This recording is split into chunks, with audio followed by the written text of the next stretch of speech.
Alors, dans cette vidéo, nous allons vous présenter le bac français en première ES et S, puisqu'il s'agit du même type de travail à fournir dans les deux séries. Alors, le bac français, en quoi ça consiste exactement ?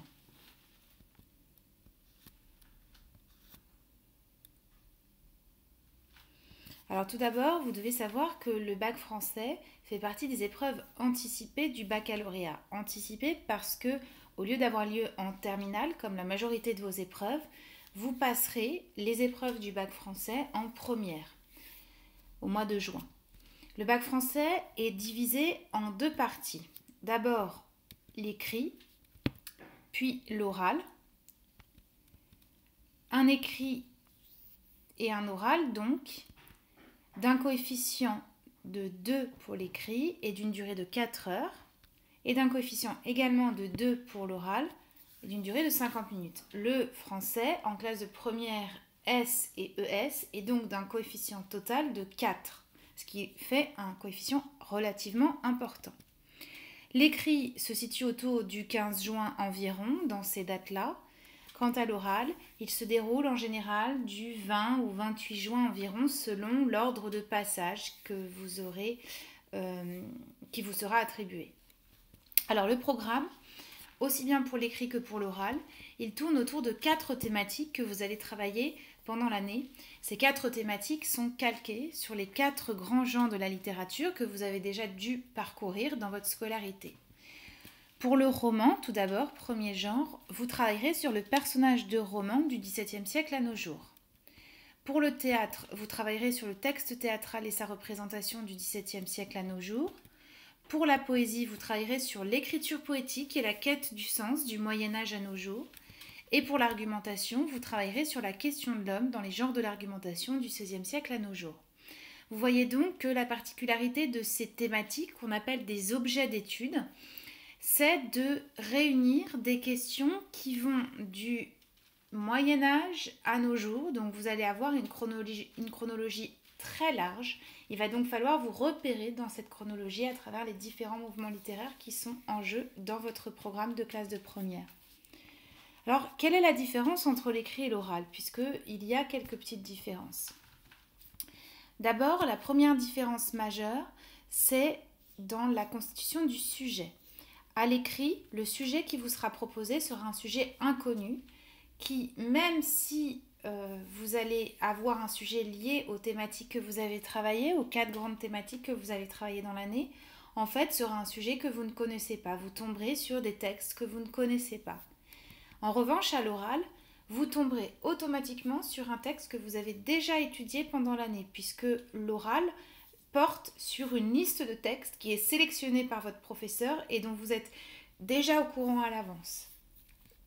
Deuxième différence, la durée, 4 heures pour l'écrit, 50 minutes en tout pour l'oral avec la préparation et l'oral, le passage. Alors, intéressons-nous donc à l'écrit, dont la durée est de 4 heures. Pour les séries S et ES, vous recevez en début d'épreuve un sujet commun aux deux séries. Ce sujet porte sur l'une des thématiques que vous avez travaillées pendant l'année. Si l'on prend le sujet du baccalauréat 2016, par exemple, le sujet proposé portait sur l'argumentation et donc développait la thématique de la question de l'homme dans les genres de l'argumentation du XVIe siècle à nos jours. En général, il vous est proposé entre 3 à 4 textes qui portent tous sur la thématique qui vous est proposée. Ici, vous aviez un texte de Victor Hugo, un d'Émile Zola, un texte d'Anatole France et un texte de Paul Éluard. La chronologie était donc assez resserrée puisqu'elle allait de la fin du 19e au début du 20e siècle. On vous demandera donc de lire ces 4 textes attentivement, les uns à la suite des autres. À chaque fois, un petit chapeau introducteur vous est donné pour vous fixer un petit peu le contexte d'écriture de ces œuvres. Et puis, le travail à proprement parler que vous aurez à faire sera divisé en 2 temps. D'abord, dans un grand 1 qui contient 4 points, qui est noté sur 4 points, on vous pose une question précise. Et dans une deuxième grande partie, qui est comptée sur 16 points, on vous demande de travailler plus longuement sur l'un des 3 sujets que l'on vous propose.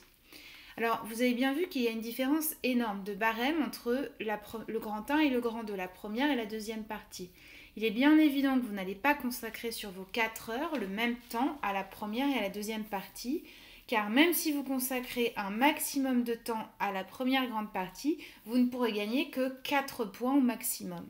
Ça ne veut pas dire qu'il faut négliger ce grand 1, mais ça veut dire qu'il faut y consacrer simplement une plus petite partie de l'épreuve, une partie raisonnable. Le grand 1 est une question d'ensemble qui porte sur les 4 textes qui vous sont proposés. L'année dernière, on demandait par exemple aux candidats quelles étaient les qualités des écrivains célébrés dans les textes du corpus. Il s'agit donc de répondre de façon argumentée, avec une expression claire et efficace, en s'appuyant sur des phénomènes des différents textes, mais cette réponse doit impliquer les 4 grands textes du corpus. Dans la deuxième partie de l'épreuve, on vous propose au choix l'un des sujets suivants.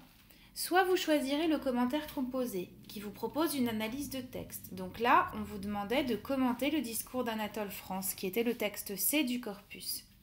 Soit vous choisirez la dissertation, qui est un sujet de réflexion et une argumentation. Évidemment, le sujet est en rapport avec les 4 textes qui vous sont proposés.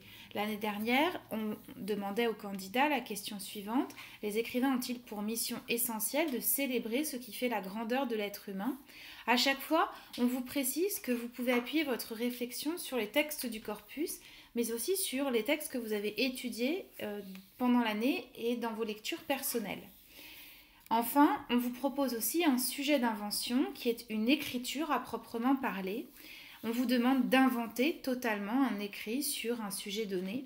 L'année dernière, on vous proposait de d'écrire le texte d'un discours élogieux à propos d'un écrivain que l'on admire. Et on vous demande de réutiliser les procédés les plus efficaces pour mettre en valeur l'écrivain que vous appréciez. En fait, dans les 3 sujets, si vous regardez bien, on vous donne des indices et des détails sur des aides sur les différents sujets. Par exemple, si vous regardez le sujet d'invention, on vous demande d'écrire un discours élogieux. En fait, on vous donne un détail que vous pouvez réutiliser, par exemple, dans le commentaire composé, puisqu'on explique dans le sujet que chacun des 4 textes qui sont proposés à l'étude dans le corpus sont des éloges des différents auteurs. Donc, n'oubliez pas, dans le choix du sujet, quel que soit le sujet que vous avez choisi, de lire les 3 sujets, puisque vous allez trouver des aides, des indications, des formulations qui vous aideront, par exemple, à préparer votre plan de commentaires composés. Une fois que vous aurez rédigé la totalité de votre copie sur une copie anonyme du bac, que vous avez déjà dû voir passer, notamment lorsque vous avez passé le brevet, on va récupérer votre copie. Elle sera anonymisée, c'est-à-dire que le correcteur qui vous corrigera ne connaîtra ni votre nom, ni votre prénom, ni la provenance de votre copie. En fait, lui, il n'aura sous les yeux que le résultat final, c'est-à-dire les réponses que vous avez proposées.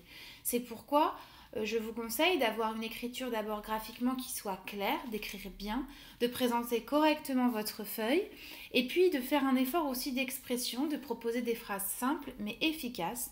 Sachez que le correcteur qui vous lira ne vous connaît pas, il n'est donc habitué ni à votre écriture, ni à votre façon de parler. Et si vous ne faites pas un effort pour rendre votre écriture efficace et votre façon de parler élégante, eh bien, il ne fera pas l'effort de se mettre à votre place non plus. Alors qu'un professeur qui vous connaît et qui a l'habitude de vous corriger fait toujours l'effort de s'habituer à votre copie. Votre copie sera donc proposée à un correcteur qui mettra à peu près une dizaine de jours à corriger votre copie et vous aurez ensuite la possibilité de consulter les résultats sur Internet. Voilà pour l'écrit du